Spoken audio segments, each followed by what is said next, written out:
জাতীয় সংসদ ভবন, পুলিশ ও সেনা দপ্তর, বিভিন্ন ধর্মীয় উপাসনালয়, বাংলাদেশের বিভিন্ন বিনোদন কেন্দ্র, এক কথায় বাংলাদেশের গুরুত্বপূর্ণ স্থাপনায় জঙ্গি হামলা হতে পারে ব্যাপারটা নিশ্চিত করেছে বাংলাদেশের পুলিশ। ইতিমধ্যে পুলিশ সদর দপ্তরের একজন ডিআইজির স্বাক্ষরিত এই তথ্য বাংলাদেশের বিভিন্ন গণমাধ্যম এবং প্রতিটা জেলার পুলিশ সুপার বা এসপিদের হাতে চলে গিয়েছে। ঘটনা হচ্ছে, পুলিশ বেশ কয়েক মাস আগে একজন জঙ্গি ইশতিয়াক আহমেদ নামের লোককে অ্যারেস্ট করে। পরবর্তীতে পুলিশ তার কাছ থেকে তথ্য পায় সেই জঙ্গির সাথে দুইজন চাকরিচ্যুত সেনা সদস্যের গভীর সম্পর্ক রয়েছে। সেইখান থেকেই তারা ধারণা করছে বাংলাদেশের বিভিন্ন গুরুত্বপূর্ণ স্থাপনায় জঙ্গি হামলা হতে পারে। এখন প্রশ্ন, সবাই তো বলতো জঙ্গি নাকি একটা নাটক ছিল।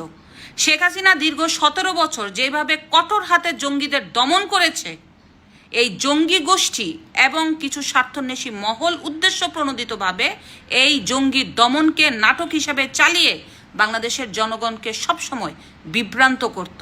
সেই জঙ্গি এখন আবার উপস্থিত বাংলাদেশের সামনে। আর এমন একটা সময় এই ঘটনাটা সামনে এসেছে যেইখানে বাংলাদেশের বিভিন্ন গণমাধ্যমে এসেছে বাংলাদেশের বিমান বাহিনীর কিছু সদস্যদের সাথে পাকিস্তানের তেহরিকা তালেবানের যে একটা জঙ্গি সংগঠন আছে তাদের সাথে খুবই ভালো সম্পর্ক এবং তারা যে কোনো সময় বাংলাদেশে একটি জঙ্গি হামলা চালাতে পারে।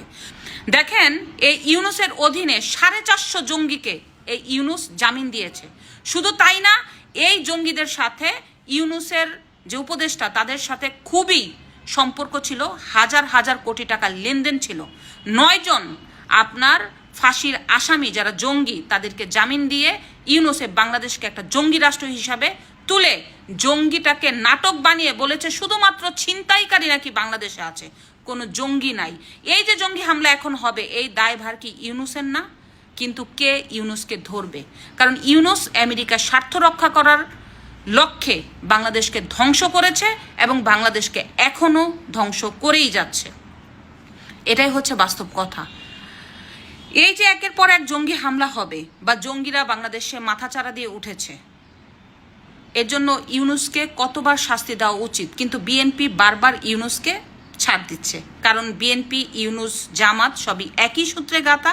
এরা সবাই আমেরিকার স্বার্থ রক্ষা করে বাংলাদেশকে ধ্বংস করছে। এটাই হচ্ছে বাস্তব কথা।